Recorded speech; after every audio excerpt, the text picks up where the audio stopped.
Ils sont de loin les plus en vue. Les véhicules d'occasion ont le vent en poupe au Cameroun. D'après les données de la Direction générale des douanes, plus de 90% de véhicules présents sur le marché camerounais sont d'occasion. Lorsque vous achetez ces véhicules, qui sont, j'ai envie de dire, des épaves, parce qu'un véhicule de plus de 20 ans, avec un nombre de kilomètres qui est déjà assez élevé, c'est un véhicule qui est amorti.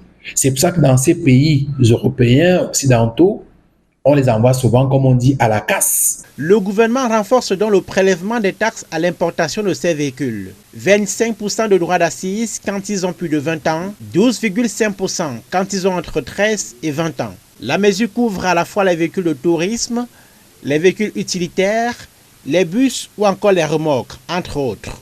Pour les autorités, il s'agit de réduire l'âge moyen des véhicules qui arrivent au Cameroun. Pour un parc automobile de près de 3 millions de véhicules, l'âge moyen est actuellement de 18 ans.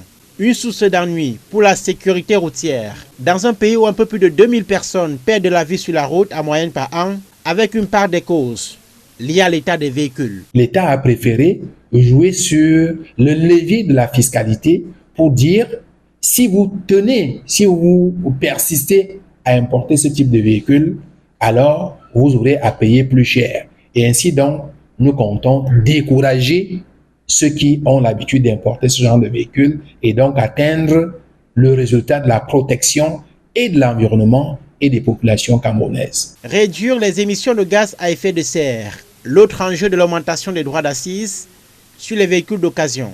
A l'inverse, les véhicules de moins de 12 ans sont exonérés des droits de douane. Reste le défi du pouvoir d'achat des Camerounais face à cette mesure de relèvement des taxes. Le pays rejoint en tout cas dans ce dispositif ses voisins de la CEMAC, comme le Gabon ou la Guinée équatoriale.